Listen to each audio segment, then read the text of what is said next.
A few years back, Deadpool put together a team of mercenaries made up of somewhat obscure Marvel heroes. Not ridiculously deep cuts like the Guardians of the Galaxy before the film, but I'm pretty sure your mother doesn't know who these guys are.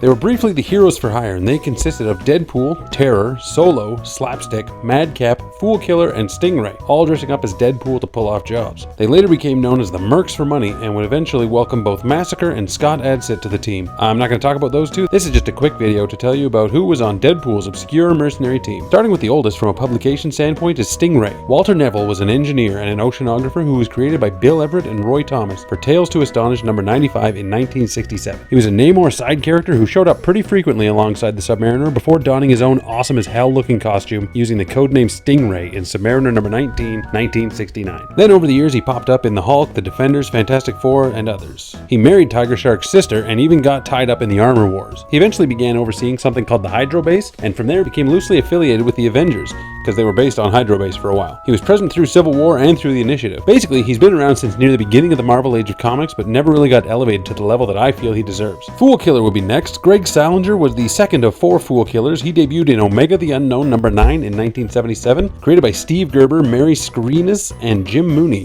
Long story short, he was basically a mental patient who delivered justice through killing those he felt were fools. And of course to him, fools were those guilty of materialism and mediocrity, or anyone who lacked a poetic nature. After a run-in with Spider-Man, he wound up in a mental institution, but he popped out later appearing a little more sane and advising the third Foolkiller. Then he didn't appear for nearly 20 years before showing up with the Mercs for money, where he got a psychiatry degree. He then went on to get a job with S.H.I.E.L.D. trying to rehabilitate villains, and he was allowed to kill them if they didn't make any progress. Next up is Madcap, who first appeared in 1985's Captain America number 307. Created by Mark Gruenwald and Paul Neary, he was a religious young man whose church bus collided with a truck carrying some AIM chemicals, and he was the only survivor, and this caused his mind to shatter.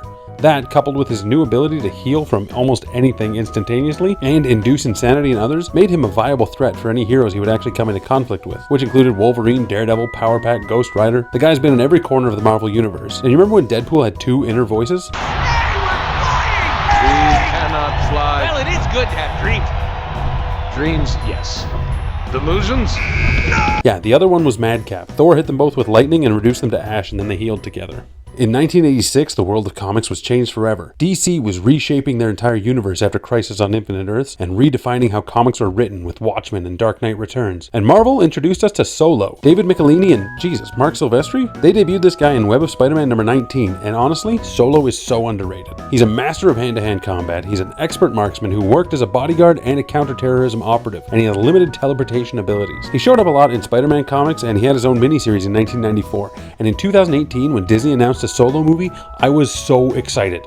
But it turned out to be Star Wars. Terror is another personal favorite of mine. He was created under Marvel's old Epic imprint in St. George number 2, which was part of the Shadowline saga. That was in 1988 by Daniel Kreischer, Margaret Clark, and Klaus Johnson. He was originally only known as Shrek, and he was an enforcer for the Ravenscore family, and he was green and gross as hell because his flesh was all rotten and dead. He could take parts off of dead people and replace his own rotting flesh with those, and then he gained their memories along with it. So the Shadowline saga wasn't part of the main Marvel universe, and some higher-ups at Marvel were like, hey, we want you to bring Shrek over to the main 616 universe to reboot some of the horror titles. And then they did. In 1992, Terror Inc. number 1 debuted. With no explanation whatsoever, he was now in the main Marvel universe, teaming up with Wolverine, Deadpool, Luke Cage, Ghost Rider, basically a who's who of early 90s comic characters. But by 1993, he seemed to have worn out his welcome, and aside from a brief appearance in 2006 and an awesome story in Robert Kirkman's Marvel team-up that wasn't technically this Terror, he wasn't really used until a 2007 miniseries under the Max imprint, and then when he showed up in the Mercs for money. And finally is Slapstick. He debuted in his own self-titled miniseries in 1992, created by Len Kaminsky and James Fry. Steve Harmon was a class clown, and he dressed up as a clown in an attempt to play a prank on a classmate, and that classmate was abducted by interdimensional clowns from Dimension X. Hold on one sec, I gotta look this up, but yeah. Interdimensional clowns counts as space clowns, and as Jakey Biscuit says, always expect space clowns. Anyway, he follows them through a funhouse mirror portal that caused him to become out of phase with reality for a split second and transformed him into living unstable molecule. Basically, he became a cartoon character. His own miniseries wrapped up, solidifying him in the Marvel Universe, and after that he had a small run in Marvel Comics Presents, affiliating him with the New Warriors. Then he pretty much sat dormant until 2007, and the aftermath of Civil War, where Slapstick would play a semi-prominent role in Avengers the Initiative, and the New Warriors book that spun out of that. Anyway, there you have a brief rundown on 6 obscure heroes that Deadpool wrangled up to be the Mercs for money. Which one of these guys is your favorite? Let me know in the comments below after hitting like and subscribe. If you want me to take a deeper dive into any of these guys in the future, simply ask for that in the comments as well, because I would love to give you guys a deeper retrospective on any one of them. Stay tuned to Haussmann Comics for more great Haas content, and until then, Stay Hossy.